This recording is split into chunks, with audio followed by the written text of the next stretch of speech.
Nakakahalata, hindi yung loko tayo. Sana makahalata na kayo. Bino mo.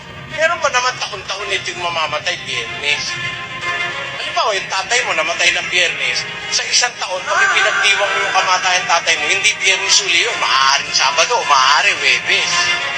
Lalo na pagdating isang taon, iba na namang araw yun. Di ba? Si Kristo nung mamamatay Biyernes lagi. Iba-iba, petsa. Hindi ba kayo nakakahalata ro? Sa inyo, hindi kayo nag-iisip. Pag nanalangin ka, aba, Ginoong Maria. Paano naman naging Ginoo si Maria? Hindi ka ba nakakahalata? Ginang na ginang yun. Paano naging Ginoo naman? Ewan, magagalit lang kayo sa akin. Sana naman makahalata na kayo. Pero mo, gagawa ng imahe, ng rebulto. Pagkatapos gumawa ng rebulto, bawal luhuran, huwag mong luluhuran hanggang hindi pa nabibindisyonan. Sino nagbindisyon? Yung pare. Di ang nagbigay ng karapatan para luhuran yung rebulto, ang nagbigay ng karapatan yung pare. Ang nakakapagtaka, bakit pati siyang nagbigay ng karapatan, luluhurin siya? Di ba kayo nakakahalata ako? Dapat naman makahalata na tayo ron, mga kapatid. Mali kasi sa Biblia yon. Pakinggan nyo sa isang talata ng Jeremias 2. Na nangagsasabi sa kahoy, ikaw ay aking ama, at sa bato, iyong ipinanganak ako. Pero mo, ang nanay niya bato, ang tatay niya kahoy. Paano nangyari yun? Paano nagkagustuhan yung bato't kahoy?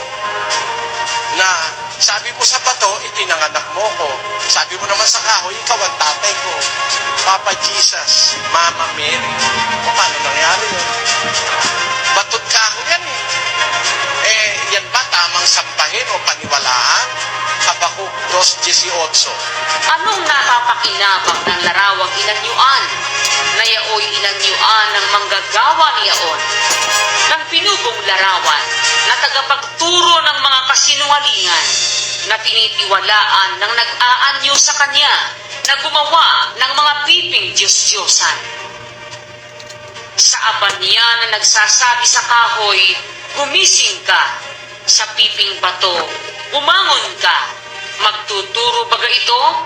Narito, nababalot ng ginto at tila at walang hinga sa loob niyaon. Hindi nga walang hininga yung loob nun Dinamitan lang, pinalutan ng pilak at ginto, pero walang hinga sa loob. Nakapagturo pa ng kasinungalingan.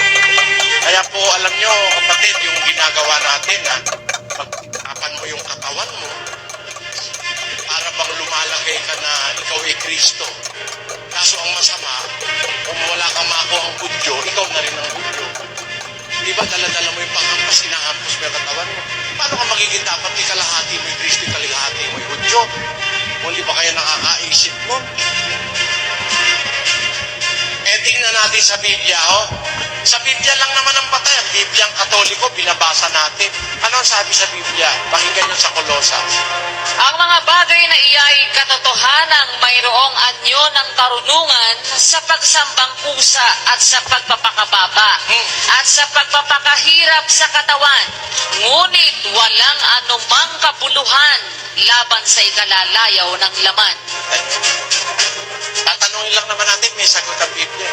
Yung pagpapakababa, yung pagsambang pusa, yung pagpapahirap sa katawan, walang anumang kabuluhan laban sa ikalalayaw.